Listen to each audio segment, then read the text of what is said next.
I'm really pleased to have Shannon Watson here with us this afternoon. She's a guidance counselor, and we've invited her to chat with us because we think she's got information that will be valuable to those of us who are mentoring vulnerable youth. Shannon, thank you for coming. Thank you. So, you're a guidance counselor. I'm going to guess that being a guidance counselor in a high school or a secondary school is a lot different today than it was when I went to school. So, can you share with our mentors what a guidance counselor does? What's your role? So we have a pretty varied role in our high school. Um, Part of our job is computer-based or administrative in nature, where we would make sure that the students have the appropriate courses on their timetable, that they have a lunch, that the levels of the courses are right, and that they have the right requirements to get their graduation diploma.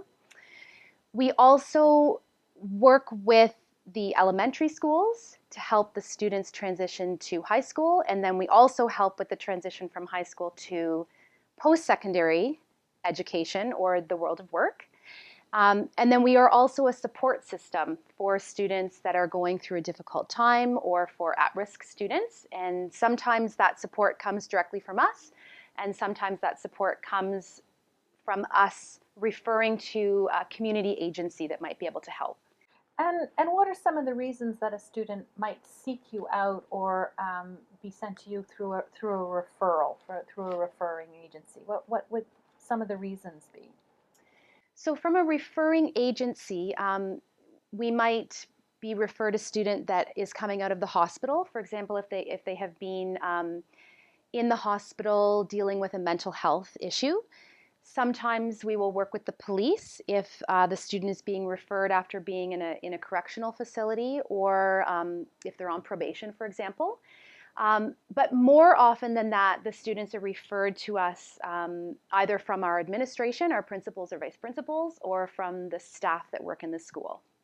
Okay, and what might be one of the reasons that somebody from your staff or one of the principals or vice principals might be referring a student to you?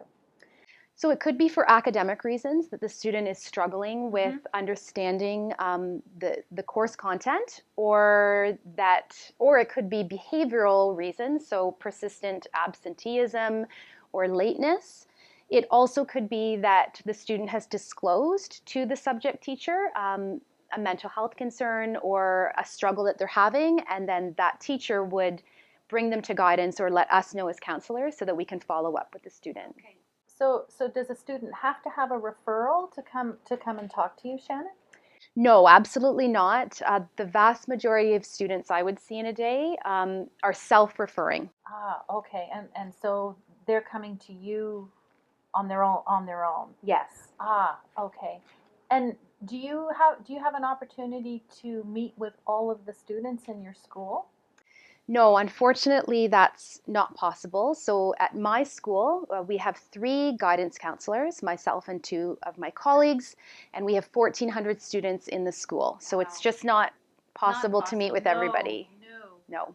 Okay, so which are the students that are there certain groups that you always meet, like maybe somebody coming in from elementary to secondary? Are there certain groups of students that you look to try and meet?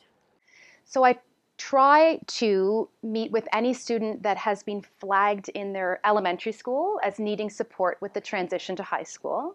I also run a girls group every year at my school, so I get referrals from the classroom teachers for girls that they think would benefit from a weekly girls group meeting. And there are definitely some students that I see on an almost daily basis. Those are just kind of like my kids that always come in, and sometimes they just need a little pep talk, right. And sometimes it's a longer conversation. So unfortunately, I can't see all of the students that I'm responsible for, but there are some students that I do work with on a fairly regular basis.